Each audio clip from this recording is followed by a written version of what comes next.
Assalamualaikum Sobat Football United. Review langsung gue bikin setelah live commentary ini.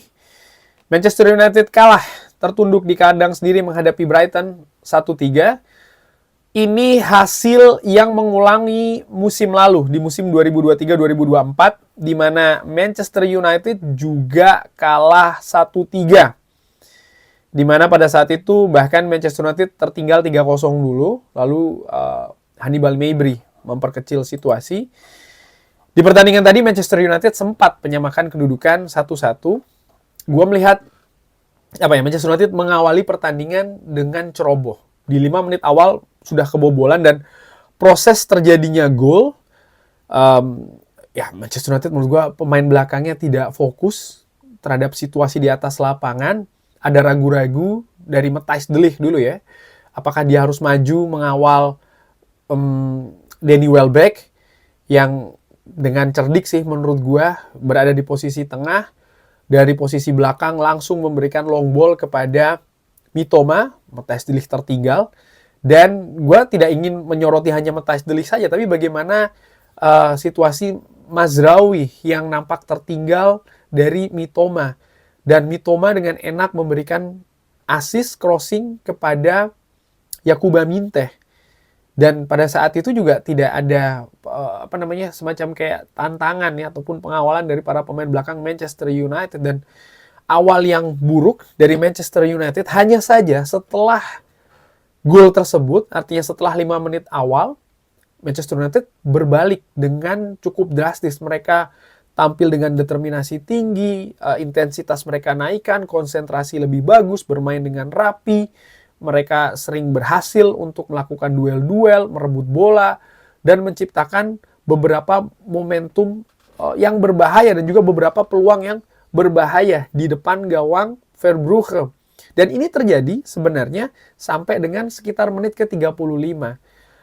Ada beberapa situasi di babak pertama di mana wasit ya, menurut gua tampil buruk dengan beberapa keputusannya, termasuk juga sebenarnya keputusan penalti untuk Manchester United ketika Joshua Zirkzee dijatuhkan. Tadi ada Ahmad yang berhasil menyerobot bola, memberikan passing kepada Joshua Zirkzee yang sebenarnya sudah berhadapan dengan Verbrugge.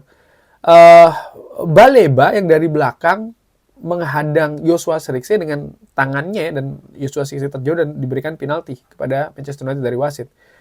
Pertanyaannya adalah, pada saat itu Joshua Zirkzee sudah posisi one-on-one dengan Verbrugge dengan peluang untuk mencetak gol, dan menurut gue pelanggaran seperti ini harusnya diganjar dengan kartu merah, tapi hanya kartu kuning. Dan juga ada beberapa situasi lain, misalnya Ahmad yang sempat tertahan di kotak penalti, lalu juga dengan kaki ya terjatuh, tidak ada review, lalu juga tackling 2 kaki yang dilakukan oleh Jakub Minteh kepada Diogo Dalot ketika melakukan overlap, tidak diberikan foul bahkan. Jadi banyak menurut gue keputusan yang bukannya keputusan tidak mendukung Manchester United, bukan, tapi keputusan yang menurut gue keputusan yang salah. Ini bukan terkait dengan berharap wasit membela Manchester United, bukan, tapi kualitas wasit supaya lebih bagus begitu ya. Adil paling tidak, keputusannya itu bagus. Itu tidak terjadi menurut gue secara keseluruhan di babak pertama. Dan balik lagi ke soal permainan, setelah menit ke-35 ke atas, gue melihat memang ada intensitas penurunan dari pemain Manchester United, terutama dari sisi determinasi dan juga pressing. Di mana tadinya mereka secara aktif melakukan pressing kepada pemain Brighton di daerah Brighton sendiri, tapi setelah justru mereka lebih banyak turun nih ke daerah sendiri dengan lebih banyak menunggu pemain Brighton di pertahanan Manchester United sendiri. Dan ini tentu saja memberikan space bagi pemain Brighton untuk bisa bermain memainkan bola, mengalirkan bola, memegang possession. Mereka lebih nyaman, di mana dia dari menit ke-5 sampai dengan sekitar menit ke-35 tadi itu tidak bisa dilakukan oleh para pemain Brighton. Mereka tidak nyaman melakukannya karena memang pressing dari Manchester United ini sangat ketat. Dan ya di babak pertama situasi selesai 1-1. Gue tadinya berharap ketika memasuki babak kedua Manchester United ini bisa memperbaiki situasi dibandingkan babak pertama, terutama di awal-awal, dengan mereka ambil inisiatif duluan, mereka tampil konsentrasi penuh, tempo langsung mereka naikkan ya, dan menciptakan momentum atau bahkan peluang yang berbahaya dimulai dari awal babak kedua.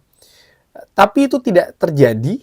Justru gue melihat Brighton yang tampil lebih bagus dari menit awal babak kedua sampai dengan pertandingan berakhir.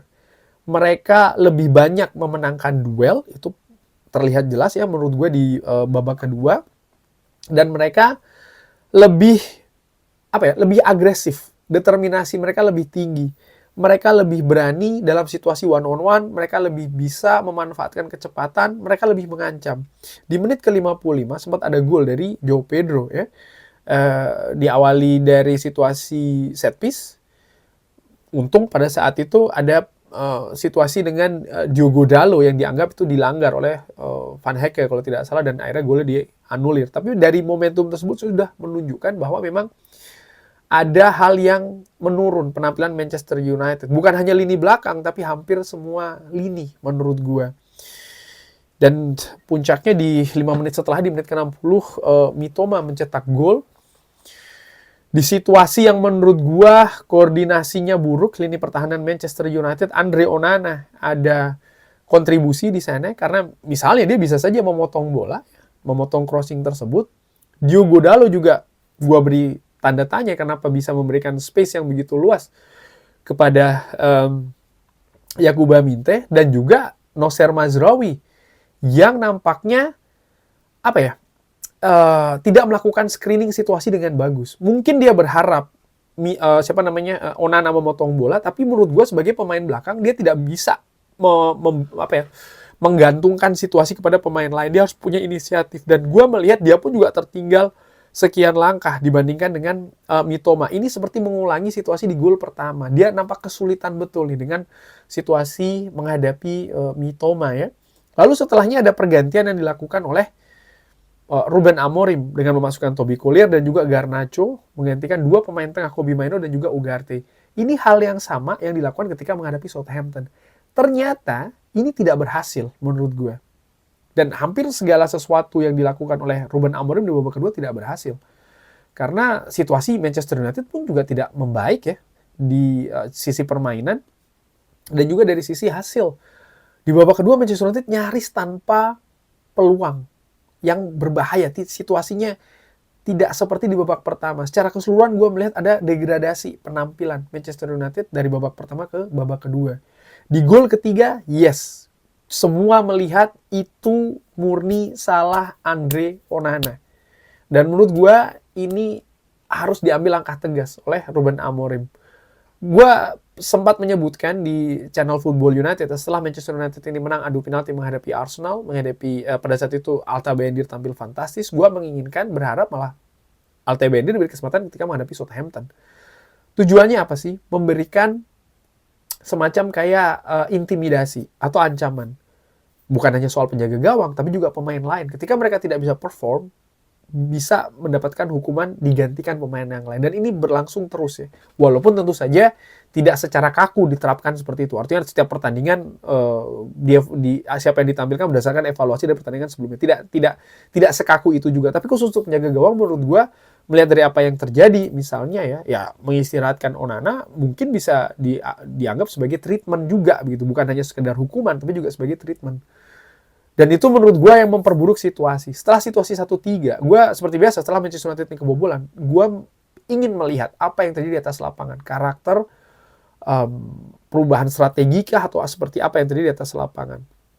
Tapi itu tidak tampak menurut gue.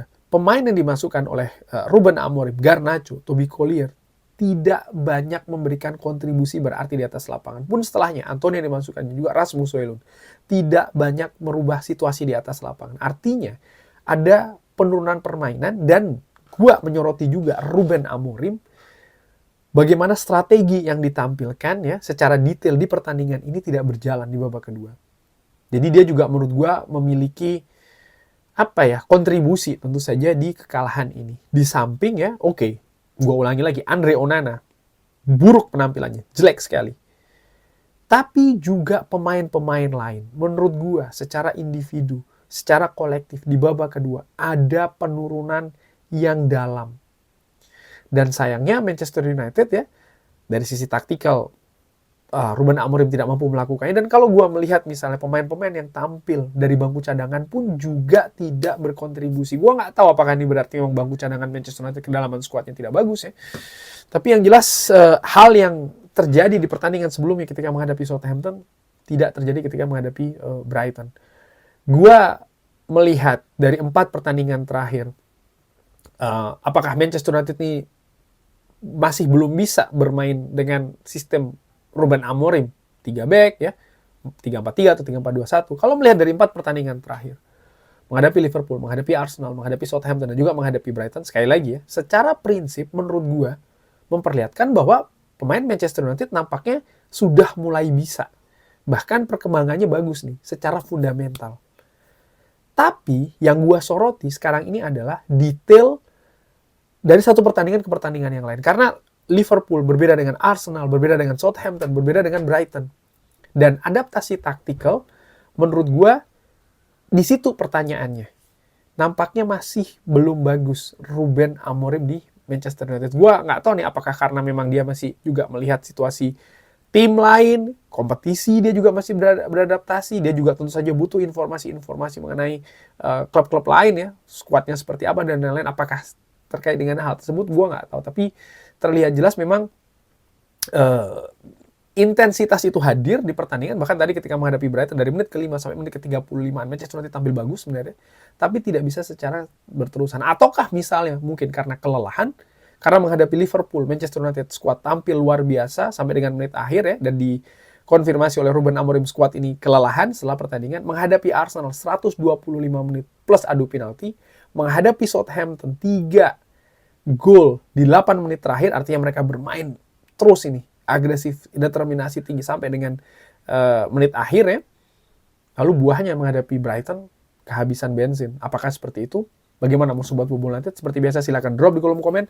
Terima kasih sudah menyaksikan, jangan lupa like, share, dan juga subscribe. Wassalamualaikum warahmatullahi wabarakatuh. Thank you.